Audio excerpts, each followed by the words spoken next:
Hey everyone, this is Nashwalk Steve. I just got a quick video right now. I'm in the middle of a bigger project, but I came into a smaller project while I was doing it, and I didn't find any good videos out there to show me. I've got an old OMC shifter here for my pontoon. It's an old Johnson motor. It's from probably 1995, mid-90s somewhere, and I have to disconnect this control box so I can reuse some of the pontoon. Disconnecting this has proven a little challenging, so I'm going to show you what I'm looking at. Well, old OMC did me dirty here, at least from what I can tell. Someone who knows more probably would figure this out better than me, but I've got this big box under here and a whole bunch of wires up in there, and things don't want to come apart well. So I don't know. I'm gonna try to get some slack here, see if I can get this out, and then get up in there and start disconnecting things, which looks just awful. Yeah. Wish there was a different way.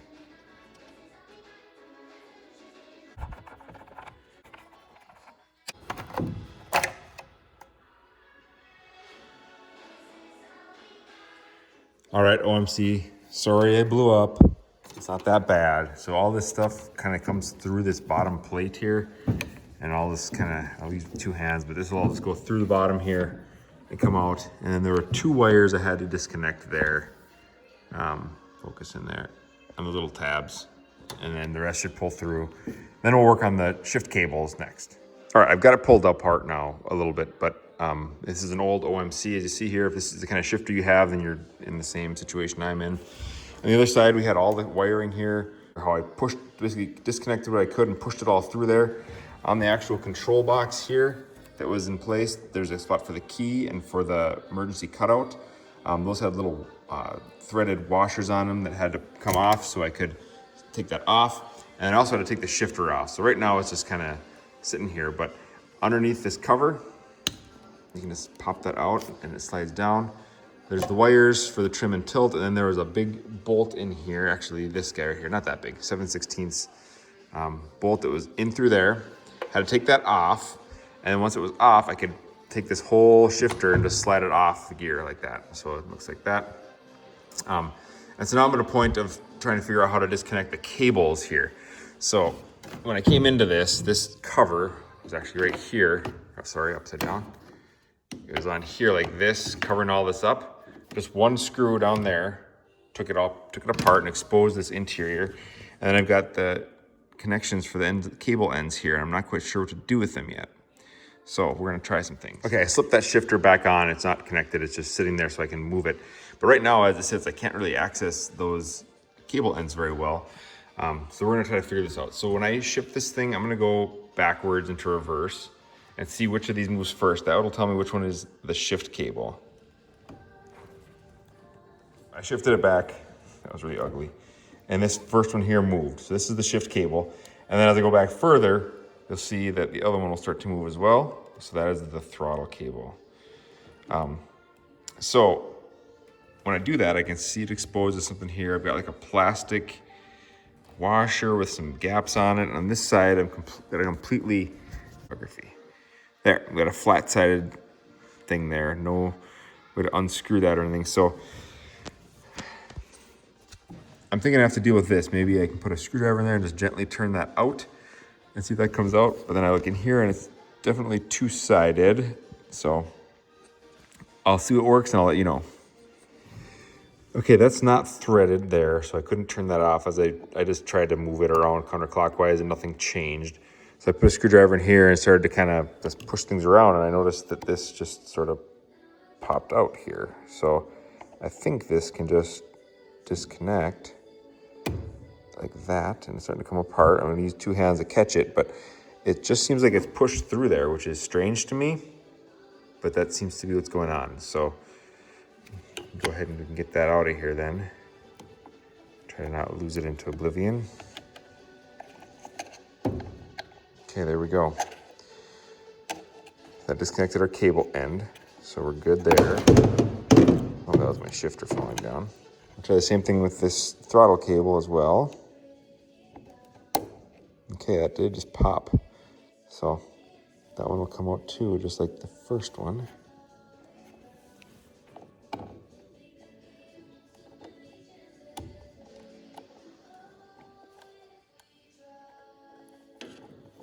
Okay. It does kind of click when it goes in all the way, so there must be a little catch there in that plastic that catches, so it's not just free.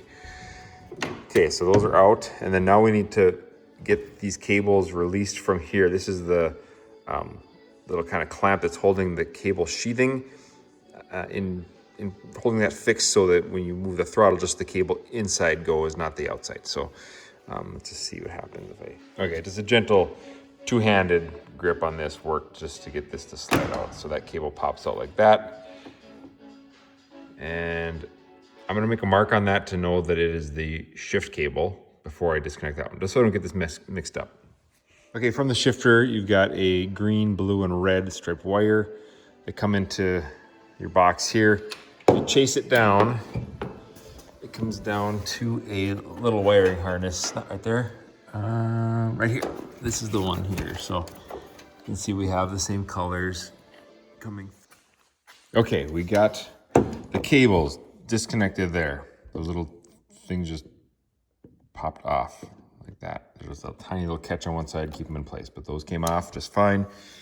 Down to the last, well, 2 wires, I guess.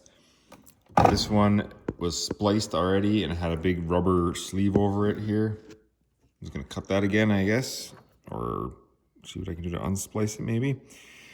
And then one other, this into the shifter, like it's hardwired into the shifter, comes out and goes up to the key switch and has this little yellow on it. We'll disconnect that also. And then that's the last of the wires. So you can see I have these shift cables, which are now labeled, so I know where they go back. The rest of the wires can pull through, down through the hole in the bottom. And we're on our way. Okay, we made all the changes to the boat already in the other video. Put new skins on the fence panels, put a new floor in, all that business. Now we're putting the console back together here. So I'm gonna undo what I did before, or redo what I undid before. So we got this shift mechanism again. We're gonna run it into here. And now that I have some slack, it's kind of nice. I marked which one is throttle and which one is shift, so I can put these back together how they're supposed to be. So if you remember from before, this little black thing is the keeper here that keeps it in place. So we're gonna slide that back in. And then to get access to the little mechanism, I'm gonna have to put the shifter on. Okay, get some throttle, bring that down like that.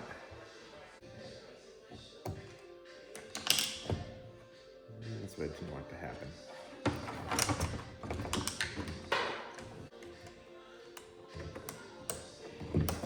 Okay, there we go. Got that pressed in.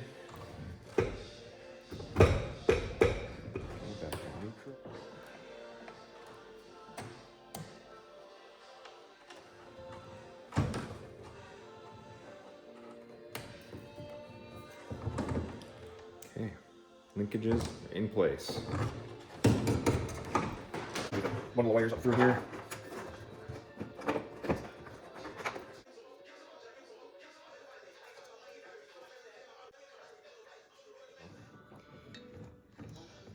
We got this little guy that was a little splice thing made where it just hooks together. We're gonna rehook that together. Remember how it went? Like that, yep. And it had this sleeve slid down over it to keep it in place. So we'll slide that back down. Easy. Okay, got that splice covered up. Now let's get this cover on.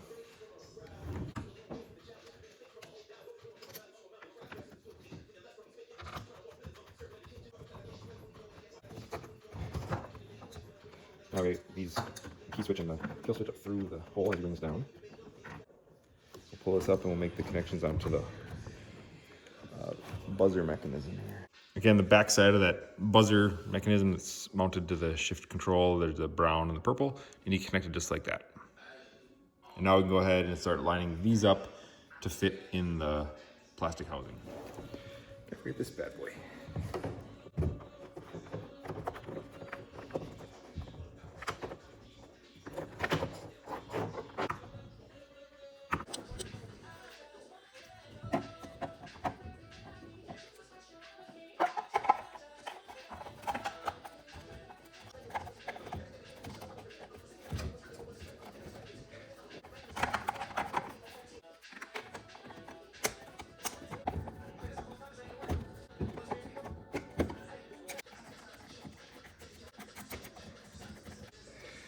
Okay, let's just make sure the choke mechanism works like it should.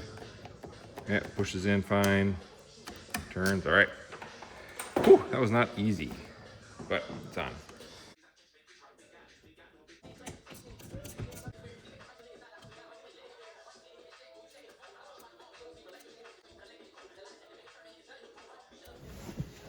Okay, before I forget about it, we still have this little cable that came out of the shift lever here, so we're gonna fish that back down through at the bottom of the boat where there's the other part of the connector, which I'll show you. Okay, the other really important part, and I almost forgot it, was these 3 wires that come out of the shift mechanism, actually out of the key mechanism. These are what tell the boat when the key is active. So there's certain things that are only activated power-wise when the key is turned on. Well, that's what this purple wire is doing, is it's providing power to things that are just key activated. So you don't have items that are gonna drain your battery the whole time. So gotta make sure I connect those. That'd be very important, so don't forget. All right, got all the screws back in. I think this is set to go. So in neutral, feels good. Forward, I can feel the throttle cable start to move in. Backward, same thing.